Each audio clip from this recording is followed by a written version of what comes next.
فائدہ پہنچانے کے لیے کچھ چیزیں بتاتا ہوں، ہو سکے تو کریں، اللہ توفیق دے۔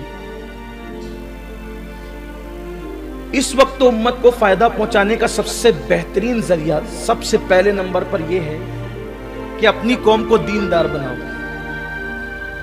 یہ سب سے بڑے فائدے کی چیز ہے۔ اب دیندار بنانے کے لیے اگر اللہ نے توفیق دی ہے تو کم سے کم ایک مدرسہ صبح کا یا دوپہر کا یا شام کا اپنے محلے میں شروع کرا دو۔ اگر نہیں محلے میں مدرسہ ہے تو کسی ایسے کے گھر میں جس کے گھر میں لوگ کم ہو اور گھر بڑا ہو، وہ مدرسہ شروع کرا دو۔ اس کی دیکھ ریکھ کی ذمہ داری آپ لے لو، تنخواہ کی ذمہ داری ہم لے لیتے ہیں، تو محلے کے بچے پڑھیں گے تو آپ کے ذریعے فائدہ ہوگا، سورس آپ کا ہوگا، محنت آپ کی ہوگی، اور روپے سنی دعوت اسلامی کی طرف سے لگا دیے جائیں گے۔ تو اس طریقے سے محلے میں دین پھیلے گا، اور میں سمجھتا ہوں کہ اس وقت دین کی خدمت سے بڑا فائدے مند کیا چیز ہو سکتی ہے، کیونکہ لوگوں کو آپ دین کے قریب کرتے ہیں مطلب جنت کے قریب کرتے ہیں۔ اگر یہ ہو رہا ہے محلے کے اندر، آپ اپنے محلے میں درس شروع کروائیے مبلغین کو بلا کر، تاکہ لوگ دین کے قریب آئیں، بڑا فائدہ ہوگا۔ آپ نہیں سمجھ رہے اس فائدے کو، اس لیے کہ لوگ کفر کی طرف، الحاد کی طرف، گمراہی کی طرف، بے دینی کی طرف، بدعقیدگی کی طرف جا رہے ہیں۔ اگر لوگوں کو فائدہ پہنچانا ہے، آپ یہ محنت کریں۔ برسوں سے آپ ہفتہ واری اجتماع میں آ رہے ہیں، آپ سی باتیں سن کر چلے جاتے ہیں، داڑھی نہیں تھی داڑھی رکھی، ٹوپی نہیں تھی ٹوپی پہننے لگے، لیکن اپنے لیے آپ نے اپنے آپ کو فائدہ پہنچایا۔ آپ دوسروں کو بھی یہ فائدہ پہنچائیں تاکہ چراغ سے چراغ روشن ہو، اس لیے کہ اس فائدے کو صحابہ کرام یہ فائدہ پہنچانے کے لیے کہ دین کی شمع کو پھر اور کہیں روشن کرنے کے لیے صحابہ کرام نے مدینہ منورہ چھوڑ دیا اور زمین کے چپے چپے پہ پھیل گئے۔ اس کی قربانی کی برکت، اس قربانی کی برکت یہ تھی کہ تھوڑے سے عرصے میں اللہ تبارک و تعالیٰ نے دین محمدیہ کو عروج عطا فرما دیا۔ پوری دنیا میں ایمان کی روشنی پھیل گئی، پوری دنیا میں ایمان کا نور پھیل گیا۔ یہ بہت بڑا فائدے کی چیز ہے، بہت بڑے فائدے کی۔ دیکھیے آپ، ہر فائدہ پہنچانے والا قیمتی ہے، لیکن جنہوں نے دین کے ذریعے فائدہ پہنچایا، اگر 900 سال 800 سال ہو گئے غریب نواز کی شکل میں، آج بھی لوگ خراج پیش کر رہے ہیں، غوث پاک کو خراج پیش کر رہے ہیں، محبوب الہی کو خراج پیش کر رہے ہیں۔ تو یہ ہے۔ پھر اگر ہو سکے اللہ نے نوازا ہے، خود سے اگر دولت اتنی دی ہے، 2-4 بچوں کی اسکول کی فیس اپنے اوپر لے لو، فائدہ پہنچاؤ جو واقعی مستحق ہے۔ اور کوشش کریں آپ کہ کچھ کام اللہ اور اس کے رسول کے لیے کریں، واٹس ایپ اور فیس بک کے لیے نہیں کریں۔ اب تو چندے کی پوتی بھی فیس بک پر آتی ہے۔ یہ صورتحال ہے۔ اللہ کے لیے کیا ہو رہا ہے؟ اللہ کے لیے کیا ہو رہا ہے؟ سب دوسروں ہی کے لیے کرتے رہیں گے؟ دوسروں کے لیے نیک عمل کرنے والوں اس بڑیا کی طرح ہو جو اوپر سے پانی بھر رہی ہے گھڑے میں اور نیچے سے سوراخ کر چکی ہے کہ اس کا گھڑا کبھی بھرتا ہی نہیں۔ کیوں؟ نیچے سے سوراخ ہے۔ بالکل ایسے ہی دوسروں کے لیے عمل کرنے والوں جب عمل کر کے دنیا سے جاؤ گے، قرآن کہتا ہے عاملۃ ناصبۃ تصلیٰ نارا حامیہ، عمل کر کے آئیں گے، محنت کر کے آئیں گے، پھر بھی جہنم میں جائیں گے۔ کیوں؟ اللہ فرمائے گا تو جھوٹ بولتا ہے، تو نے عمل تو کیا تھا، میرے لیے نہیں کیا تھا، دوسروں کو بتانے کے لیے کیا تھا۔ میں دیکھتا ہوں کہ محمود غزنوی مسجد نبوی میں، حضرت محمود غزنوی مسجد نبوی میں پانی پلاتے تھے تو اپنے آپ کو چھپا لیتے تھے تاکہ کوئی پہچان نہ سکے، کوئی پہچان نہ سکے۔ ایک شخص نے پہچان لیا، کہا بادشاہ سلامت، آپ یہاں پانی؟ کہا چپ، خاموش، یہاں مجھے بادشاہ کہتا ہے، جبکہ بادشاہوں کا بادشاہ تو ادھر ہے، یہاں کوئی بادشاہ نہیں ہے، بادشاہ تو وہ ہے۔ یہاں کسی کو بادشاہی زیب نہیں ہے، سارے کچکلا یہاں سر جھکا کر آتے، اس لیے کہ جس کو جو ملا ہے، جتنا ملا ہے، اسی بارگاہ عالی جاں سے ملا ہے۔ اسی لیے تو استاد زمن کہتے ہیں کہ منگتا تو ہے منگتا، کوئی شاہوں میں دکھا دے جس کو میرے سرکار سے ٹکڑا نہ ملا ہو۔ وہ لوگ اتنا چھپا چھپا کر کرتے تھے۔ ایک اور بات کہہ دوں گا، اس لیے کہ مجھے یہاں میرے نبی کا پہلا جانشین، امام الصحابہ، سید الصحابہ، سالار صحابہ، اصدق الصادقین،